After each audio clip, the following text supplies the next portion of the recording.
Nauwi sa sapakan at batuhan ng silya ang isang free concert sa Digos City, Davao del Sur. Ang ugat daw niyan, pagseselos ng isang lalaki. Nakatutok si Argil Relator ng GMA Regional TV 1 Mindanao. Dinagsa ang Rizal Park sa Digos City para saksihan ang fireworks display at free concert sa pagtatapos ng 22nd araw ng lungsod.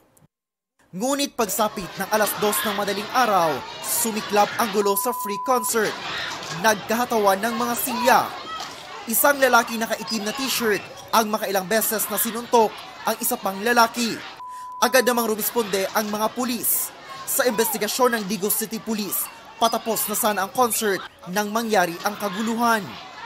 Na yung mga audience na siyempre nagadaig sila sa sa mga singer kay kupugwapang mga singer, nagahalok-halok siya, nagakiss, nanilos ang uyab katong vocalist. Ang vocalist babae, ang iyang uyab is naadi gihapon sa sulod, nagainom, nakita to, tas medyo nanilos, nabastusan mo to, nagsugod ang dinabayay o naglabay mga botilya. Inaresto ang 6 na itinuturong pasimuno ng gulo. Tumanggi silang magbigay ng pahayag. Nahaharap sila sa mga reklamong malicious mischief, alarm and scandal at disobedience upon an agent of person in authority. Nilinaw ng Digos Police na maraming pulis ang nakadeploy sa lugar kaya agad silang nakaresponde.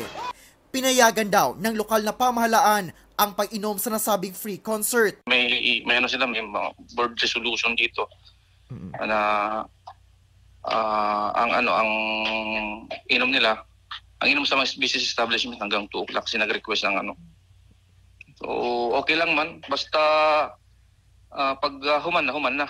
Hindi na magpalabi pag alas 2, ipahuman na talaga. Mula sa GMA Regional TV 1 Mindanao, Argil Relator, nakatutok 24 oras. Magandang balita mga kapuso, kahit ano pa man ang oras, mapapanood ang 24 Oras Weekend at iba pang newscast sa youtube.com/GMA News. I-click lamang ang subscribe button. Sa mga kapuso abroad, maaari po kaming masubaybayan sa GMA Pinoy TV at www.gmanews.tv.